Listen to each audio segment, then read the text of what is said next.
पधारो महावीर भगवान, विराजो महावीर भगवान।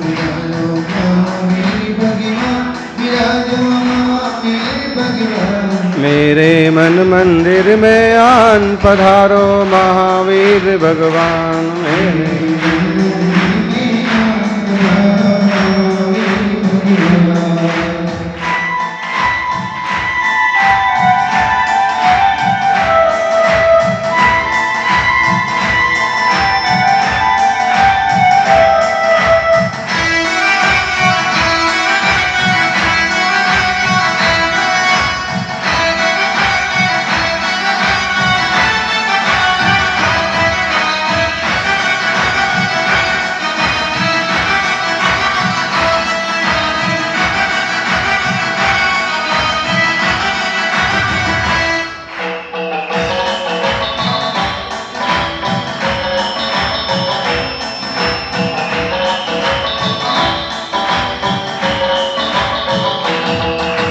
प्रभु जी तुम आनंद सरोवर, रूप तुम्हारा महामनोहर।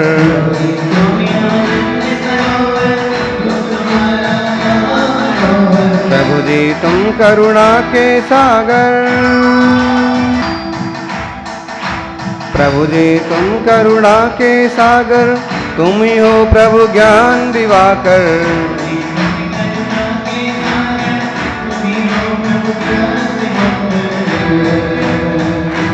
हो जाए सबका कल्याण, पधारो महावीर भगवान।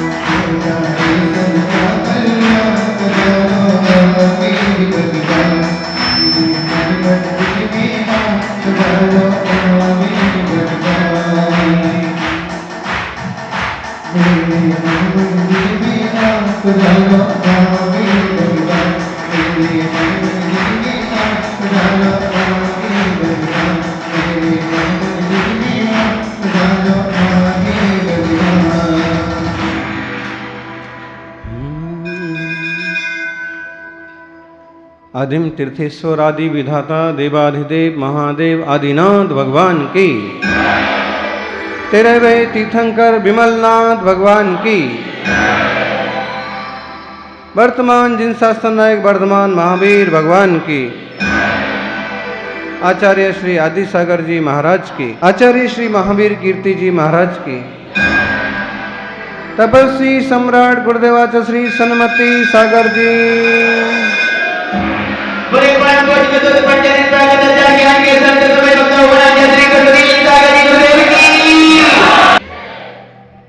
कौन कहता है कि नेचर और सिग्नेचर नहीं बदलते? लोग कहते हैं ना कि ना नेचर बदलता है और ना सिग्नेचर बदलते हैं।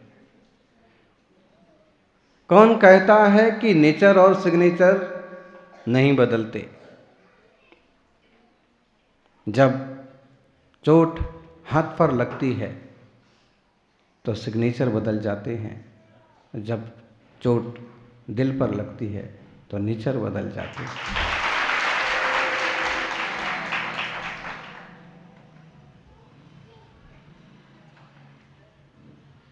हाथ पर चोट लगती है तो एक्शन बदल जाता है और दिल पर चोट लगती है तो सेक्शन बदल जाता है।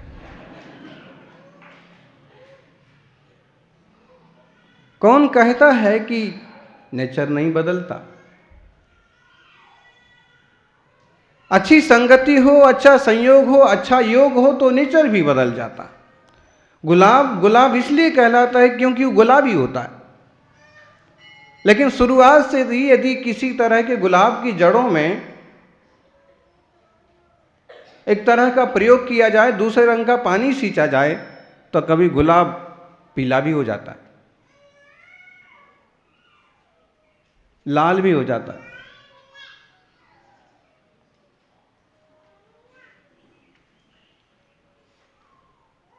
संयोग बदलने से नेचर भी बदल जाता है। भगवान महावीर स्वामी का उदाहरण लीजिए। पुररवा भील की पर्याय में उन्हें सागर सेन मुनिराज का संयोग मिला। एक समय था जब हजारों करोड़ों वर्ष पूर्व महावीर स्वामी का जीव भी किसी भील पल्ली का राजा था, एक छोटे गांव का स्वामी था, लेकिन मुनिवर के उपदेश से, मुनिराज के प्रवचन से, उनके मार्गदर्शन से उसका नेचर बदल गया। उसका नेचर था तब हिंसा करना, झूठ बोलना, शराब पीना, जानवरों का शिकार करना। उस जीव का वह योग था तब का। दूध का धुला हुआ दुनिया में कोई नहीं है। भगवान भी बने हैं तो पहले वो भी साधारण संसारी थे, और जब उनका नेचर बदला, जब उनका योग बदला, जब उनकी वृत्ति बदली, सम्यक पुरुषार्थ किया, तो आज तीर्थंकर और महापुरुषों के रूप में पूछे जाते हैं।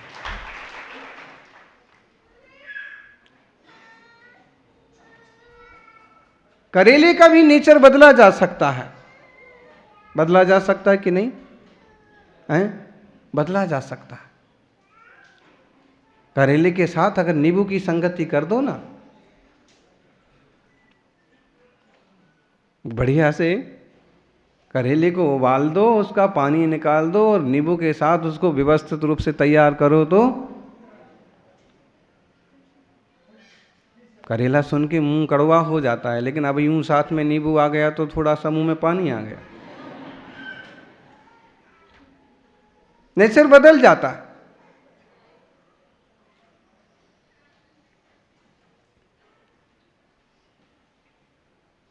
भगवान महावीर स्वामी का उदाहरण है, एक बहुत प्रसिद्ध उदाहरण है, आपने भी सुना होगा। डाकू था, अंगुलीमाल उसका नाम था।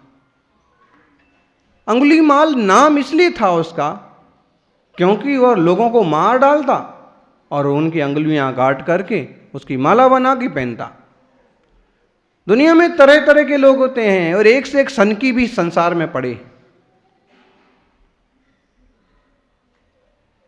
उत्तर कोरिया के राष्ट्रपति का नाम सुना? कितना सनकी आदमी है। जरा सा किसी ऑफिसर ने काम बिगाड़ा कि मार डालता है। एक सद्दाम हुसैन था, कैसा सनकी आदमी था। और नक्सलवादी, आतंकवादी लगभग इसी तरह के लोग होते हैं। कुछ डाकू इसी तरह के होते हैं। और कई बार समाज में भी एक आध दो चार ऐसे सनकी लोग होते हैं, ना आगे देखते हैं ना पीछे सोचते हैं, और जो आता है सो बोल डालते हैं, कर डालते हैं, चाहे समाज का कितना नुकसान हो जाए। धर्म के नाम पर ही क्यों ना हो, लेकिन ऐसा उत्पात करने वाले। अंगुलीमाल भी यही करता था। जंगल में रहता था और कोई भी निकला, लोगों ने वहां से निकलना बंद कर दिया। ऐसा होता है, यहां से दुर्घटना घटती है। योग संयोग की बात कि किन्हीं तपस्वी का वहां से जाना हुआ। लोगों ने समझाया इधर से मत जाइए, खूंखार डाकू रहता है। जो माल होता है सो लूट लेता है, और उसको माल से ज्यादा प्यारी है माला। लोगों की हाथ की अंगुली की माला पहनता है, अंगुली माल कहलाता है। अंगुलियां काट लेता है। शरीर का एक एक अवयव बहुत बहुत कीमती है। अंगुली भी अपना काम करती है। अंगुली ना हो तो आप ग्रास भी नहीं उठा सकते। अंगुली ना हो तो मुंह भी नहीं धो सकते। जो लोग अपंग हैं, कभी उनसे उनका दुख पूछो तो जो जो आपके अंग हैं सब कीमती हैं, इनका सदुपयोग करो। किस ढंग से हम अपने देह का, अपने मन का, अपने बुद्धि का सदुपयोग कर सकते।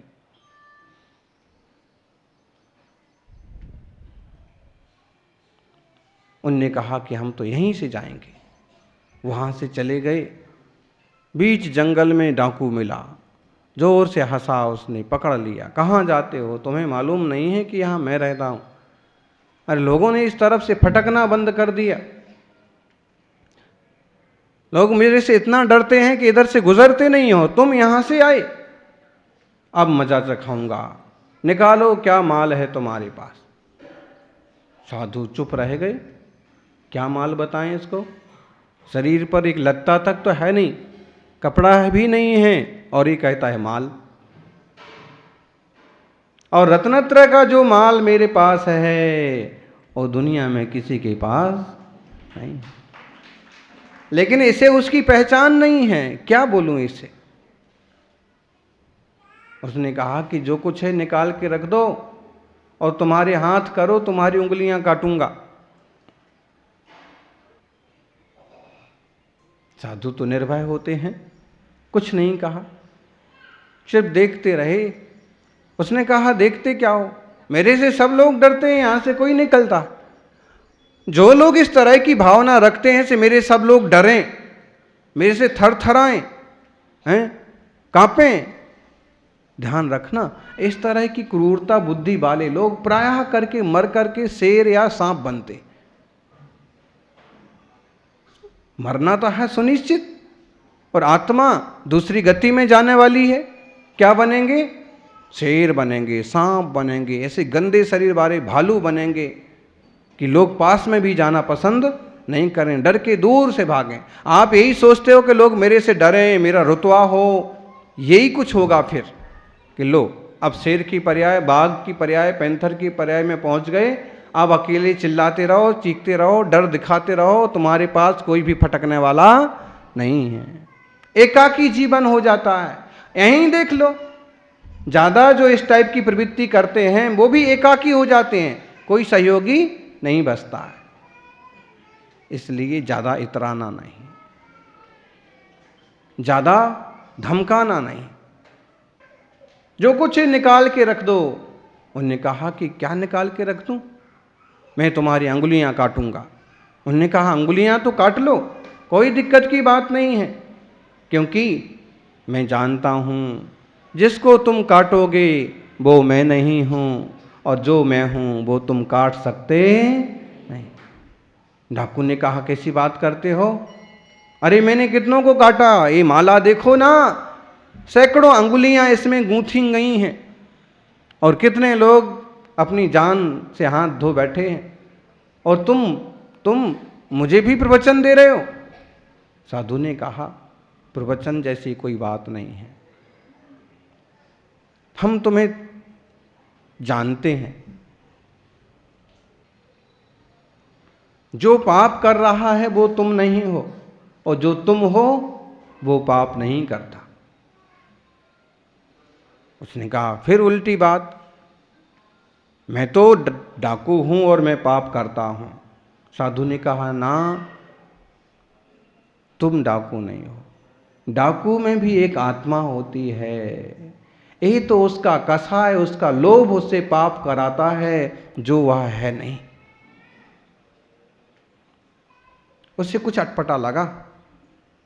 उसने कहा कि तुम्हारी बातें रहने दो, मैं तुम्हारी उंगलियां काटता हूं, काटो, लेकिन पहले एक बार सामने के पेड़ से 2 पत्ते लाके मुझे दो।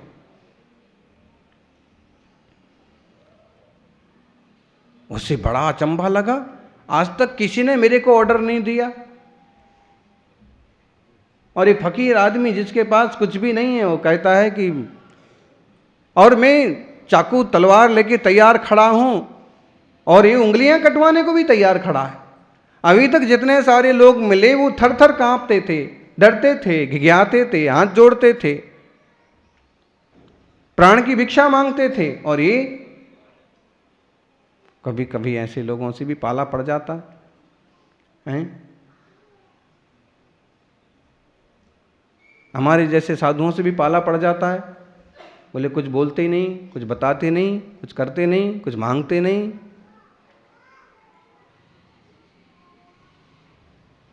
कोई आशा नहीं कि किसी आशा के चक्कर में कम से कम महाराज जी से हमारी पहचान हो जाए। तो थोड़ा कभी ऐसा अटपटा भी लगता है,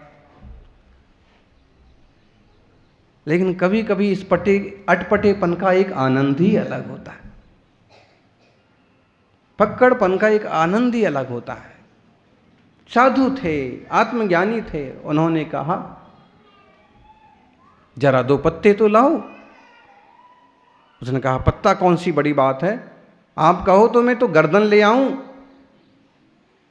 ना ना, किसी की गर्दन नहीं चाहिए, बस तुम तो सामने के पेड़ से सिर्फ 2 पत्ते लाओ, फिर पूरा गणित तुम्हें समझ में आ जाएगा। उसने कहा 2 पत्ते क्या चीज़ है, मैं पूरी डाल तोड़ के ले आता हूं। दौड़ के गया और फट से 5-25 पत्ते झटके से तोड़ के ले आया। बोलो अब तैयार, उंगली कटवाओ। उंगली बिल्कुल काटो, लेकिन एक काम और है। अब क्या काम है? ये पत्ते तुम तोड़ के लाए हो, ये वापस लगा के आओ, ये वापस जोड़ के आओ।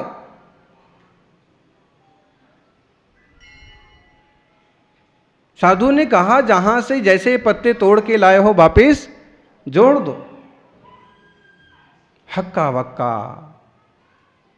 देखता रह गया। फिर मुंह से निकल पड़ा कि मैं कैसे जोड़ूं, पेड़ से टूटे हुए पत्ते कहीं वापस जुड़ते हैं?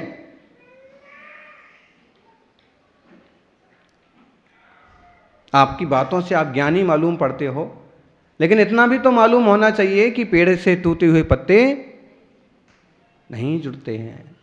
साधु ने कहा जैसे पेड़ से तोड़े हुए पत्ते वापस नहीं जोड़ सकते हो, ऐसे दूसरों के काटे हुए अंग भी वापस नहीं जोड़ सकते।